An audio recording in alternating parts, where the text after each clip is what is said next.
विधान परिषद निवडणुकीसाठी अखेर महायुतीचं अंतिम जागा वाटप निश्चित झालेलं आहे। प्रचंड रस्सीखेच आणि जागांवरील दावे प्रतिदाव्यानंतर 17 जागांसाठी तीनही पक्षांमध्ये एकमत झालंय।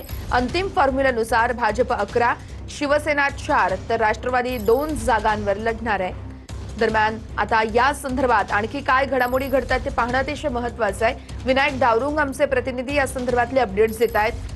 विनायक, विधान परिषदेसाठी महायुतीचं अंतिम जागा वाटप निश्चित झालेलं आहे। नेमके कसं हे जागा वाटप करण्यात आलंय सविस्तर सांगाल?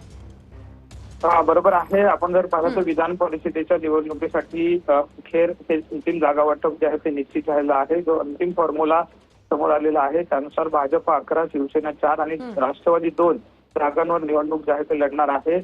आणि याआधीचा फॉर्म्युला पेक्षा बदल जो आहे तो थोडासा या संपूर्ण फॉर्म्युल्यामध्ये पाहतोय आपण। जर पाहिलं तर याआधी भाजप 12, शिवसेना 4 आणि राष्ट्रवादी 1 असा फॉर्म्युला होता, परंतु राष्ट्रवादीने 1 जागा वाढवून घेण्यास राष्ट्रवादीला यश जे आहे ते आलेलं आपल्याला पाहायला मिळतं। आणि त्यामुळे अखेर हा महायुतीचा जागा वाटपाचा फॉर्म्युला अंतिम जो आहे तो समोर आलेला आहे। आणि ज्या पद्धतीने आता लवकरच तिन्ही पक्षांकडून उमेदवारांची घोषणा जी आहे ती केली जाणार आहे।